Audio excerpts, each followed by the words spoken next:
നമസ്കാരം, സന്തോഷ് പണ്ഡിറ്റാണ്. ഇന്ന് ഞാനൊരു ചെറിയ വിശേഷം നിങ്ങളുമായി പങ്കുവെക്കുന്നു. എൻ്റെ 12ാമത്തെ സിനിമ കേരള ലൈവ് ഷൂട്ടിംഗ് ആരംഭിച്ചിരിക്കുകയാണ്.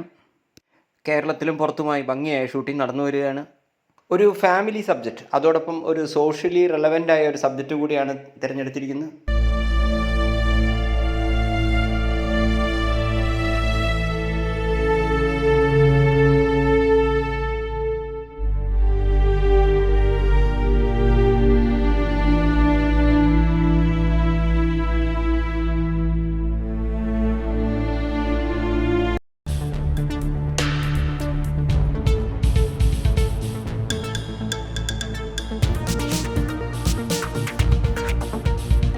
ഏതാണ്ട് ഈ സിനിമയുടെ ഒരു സ്റ്റോറി എങ്ങനെയെന്ന് വെച്ച് കഴിഞ്ഞാൽ, ഇപ്പോൾ ഒരു 5 വർഷത്തിന് ശേഷം കേരള സംസ്ഥാനത്തിൻ്റെ അവസ്ഥ, അതായത് ഞാൻ ഉദ്ദേശിക്കുന്നത് പ്രവാസികൾ മൊത്തം ഇപ്പോൾ കേരളത്തിലേക്ക് തിരിച്ചു വന്നാൽ, ഇപ്പോൾ സ്വദേശിവൽക്കരണം പല രാജ്യങ്ങളിലും നടന്നുകൊണ്ടിരിക്കുകയാണ്. കേരളത്തിൻ്റെ പുറത്തുള്ള എല്ലാ പ്രവാസികളും സപ്പോസ് അങ്ങനെ സംഭവിക്കാതിരിക്കട്ടെ, കേരളത്തിലേക്ക് തിരിച്ചു വരുന്നു എന്ന് സങ്കല്പിക്കുക. അപ്പോൾ എന്തായിരിക്കും കേരളത്തിൻ്റെ അവസ്ഥ എന്നാണ് ഈ സിനിമ കാണിക്കുന്നത്. നമുക്കറിയാം, ഇതുവരെയുള്ള കേരളത്തിൻ്റെ വികസനം എന്ന് പറയുന്നത് പ്രവാസികളുടെ ഒരു ഭിക്ഷയാണ് എന്നാണ് ഞാൻ വിശ്വസിക്കുന്നത്. അപ്പോൾ ഇത്രയും പ്രവാസികൾ ഒരുമിച്ച് കേരളത്തിലേക്ക് തിരിച്ചു വരികയാണെങ്കിൽ കേരളത്തിൻ്റെ സാമ്പത്തിക അവസ്ഥ എങ്ങനെ ആകും, അവരുടെയൊക്കെ കുടുംബത്തെ അതെങ്ങനെ ബാധിക്കും? ഇതിലെ നായകനിലൂടെ മൊത്തം പ്രവാസികളുടെ ഒരു അവസ്ഥയെ വരച്ച് കാണിക്കുകയാണ്. ഒരു പ്രവാസിയായി ജോലി നഷ്ടപ്പെട്ട് തിരിച്ചു വരുന്ന അദ്ദേഹം MCA ഒക്കെയുള്ള നല്ല വിദ്യാഭ്യാസമുള്ള വ്യക്തിയാണ് കേട്ടോ.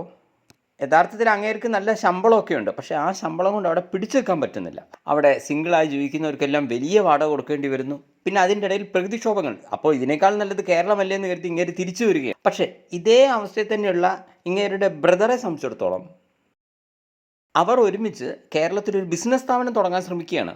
പക്ഷേ ഇതുവരെ അവർ കഷ്ടപ്പെട്ടുണ്ടാക്കിയ പൈസയെല്ലാം ഒരു കോപ്പറേറ്റീവ് ബാങ്കിൽ നിക്ഷേപിച്ചിട്ടുണ്ട് കേട്ടോ.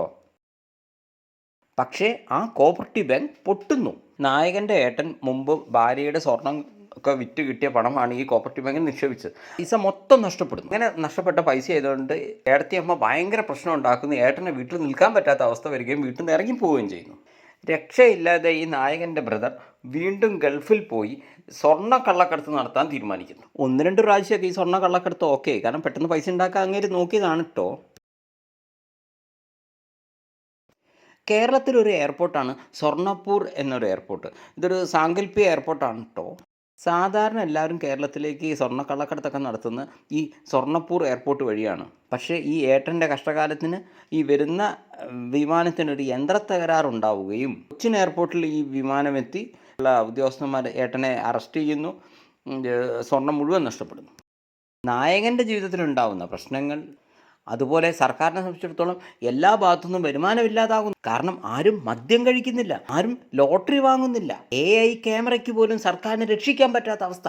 കാരണം വണ്ടികളൊന്നും റോട്ടിൽ ഇറങ്ങുന്നില്ല. അങ്ങനത്തെ സർക്കാർ ജീവനക്കാർക്ക് ശമ്പളം പോലും കൊടുക്കാൻ പറ്റാത്ത അവസ്ഥ. വിപണിയിൽ പൈസ ഇല്ലാതെ സർക്കാർ ഇങ്ങനെ മുറുകുന്നു. വളരെ ബുദ്ധിപൂർവ്വം സർക്കാർ എങ്ങനെയാണ് ഈ പ്രശ്നങ്ങളൊക്കെ പരിഹരിക്കുന്നത് എന്നതൊക്കെയാണ് ഈ കേരളം ലൈവ് എന്ന സിനിമ നിങ്ങൾക്ക് കാണിച്ചു തരുന്നത്.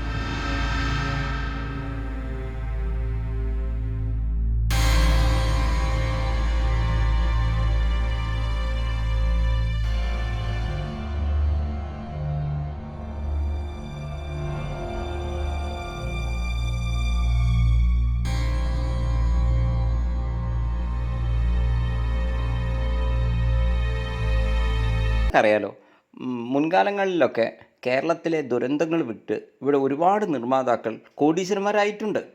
കൊറോണയായാലും നിപ്പയായാലും ഇനി ഏതെങ്കിലും ഫേമസ് കൊലപാതകങ്ങളായാലും അതെല്ലാം വിറ്റ് ഇവിടെ എല്ലാവരും പൈസയാക്കുന്നുണ്ട്.